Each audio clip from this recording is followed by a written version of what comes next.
Antonio, how are you, my friend? I'm doing good in yourself, James. How are you? Fantastic. Playing with toys. So we get to talk about cars once again. Absolutely. It's really hard to believe. So 2014 was a good year for car and truck sales.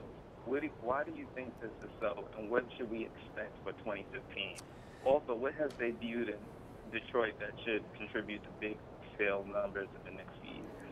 You know, I think 2014 was such a great year. In fact, when all the numbers come in, we'll be at about 17 million, which would be a second highest record ever. And I think a big part of that is because people are holding back, there's a lot of pent-up demand, and then they're coming into the market again and finding things that are overwhelm them, especially when it comes to connectivity, to technology, and to fuel efficiency. So I think that's why people are really happy with how they've seen how the auto industry has advanced. And here in Detroit, we're seeing tons of cool stuff. Probably the three that really jumped out at me, first off, is the Colorado over my shoulder here. Now, it's of course been on sale for some time now, but what's exciting about this Colorado is that it's selling so well. It was introduced here in Detroit last year. It's selling at a clip of, or actually has a supply around the country of about 9 right now, which, just so you know, 60-day supply is considered healthy. We're at 9-day supply with the Colorado, so that means it's unhealthy in a most fantastic way. So we're really happy about that. We saw, some great things on the fuel efficiency side. As I mentioned earlier, Audi is showing a new version of the Q7, which is a large 7-passenger SUV, but it's a plug-in, so it acts like a Chevrolet Volt. And it's a diesel, so the fuel efficiency is going to be off the chart and have great torque and pulling power. So, really showing a new attitude or new option for many potential luxury truck buyers. And then speaking about luxury, of course, I'd be remiss if I didn't mention this Opel. I call it an Opel because that's actually where it comes from. It comes from our German subsidiary. This is a Buick Cascada. This is obviously a 4-passenger convertible. The top actually goes up and down. It speeds up to 30 miles an hour. So if you're out for a drive and all of a sudden the sun comes out, boom, you got that top down, away you go. 200 horsepower, 4-cylinder engine, turbocharged, so it's going to have great fuel efficiency and be a lot of fun to drive.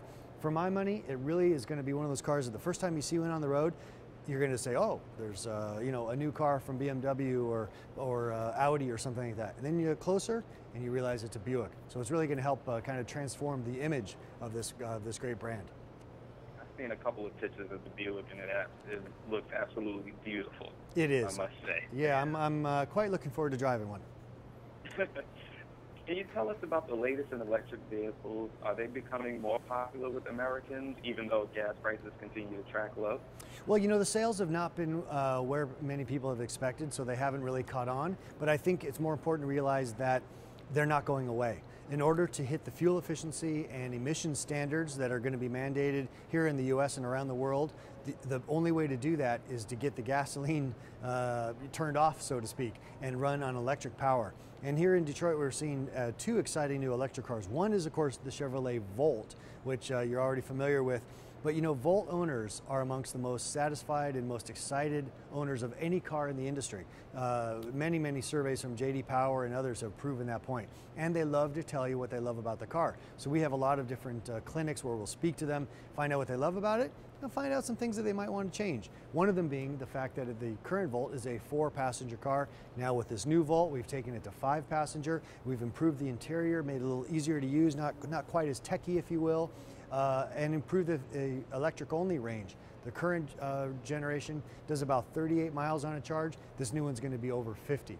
So I think that's going to be a lot of fun. But then if you really want to push it, Tesla has been talking about doing an affordable car, all-electric car for some time now, that's going to have 200 miles of electric range and be around $35,000 to $40,000. Well, Chevrolet this morning introduced something called the Bolt, and that's Bolt with a B. And this is a 5-passenger, 5-door, kind of small crossover type vehicle that again is going to do 200 miles on a charge, about $30,000. It's an absolute shot across the bow of Tesla. Let's be honest, we beat them to the punch. And so it's pretty exciting. That's incredible. Yes. Trucks and SUVs have continued to shine in the spotlight. What will we see in Detroit? In Detroit, I think you're going to be excited to see a new version of the Ford F-150, which of course the F-150 now have an aluminum skin. A great gamble by Ford, but the whole industry is going to have to go that way.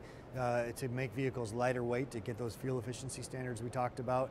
You're seeing, the Silverado and Tahoe from General Motors doing fantastic business. Again, I think because people expect a certain level of fuel efficiency from a capable vehicle like that, and then are very happily surprised when they realize it can get in the high 20s around on the highway, even though it has 400 plus horsepower on tap. The star of last year's Detroit Auto Show was the brand new Corvette, also one of my favorites. Yes. Now I hear you're making them go even faster. What can you tell us? When we introduced this vehicle last year, I thought of you, Antonio, because I know how much you love the Corvette. You almost love it as much as I do, and that's a hard thing to do, trust me. But yeah, we've now done what's called the Z06 version. Now, I was just out in Las Vegas driving this vehicle. It does 0 to 60 in 2.9 seconds, which is less time than it took me to say that sentence. That's how fast 0 to 60 is.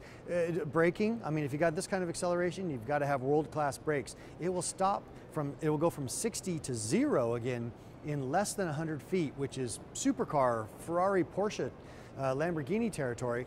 But here's the thing I think you'll like. It will go from 25 miles an hour to 0 in less distance than the length of the car itself. These are world-class brakes, world-class performance, great fuel efficiency too. I mean, I drove a Corvette from Los Angeles to Las Vegas and got 32 miles per gallon. And this new Z06 has a supercharged version of that same motor. So it's really truly a world-class performance car, but done at a quarter of the price of its competition from Italy or Germany. I'm going to really need to get into one of those, James. You just made it sound so appealing right now. It's beyond appealing. It'll pull your eyeballs out of your head. It's fantastic. Where can we go for more information? Oh, that's easy. Just go to gm.com. There you're going to find obviously links to all the vehicles that we've discussed here today, plus some great links to all the great stuff going on at the Detroit Auto Show. All right. Thank you so much, James. It's always a pleasure speaking to you, especially when it comes to cars. Take care. Thank you, Antonio. It's my pleasure.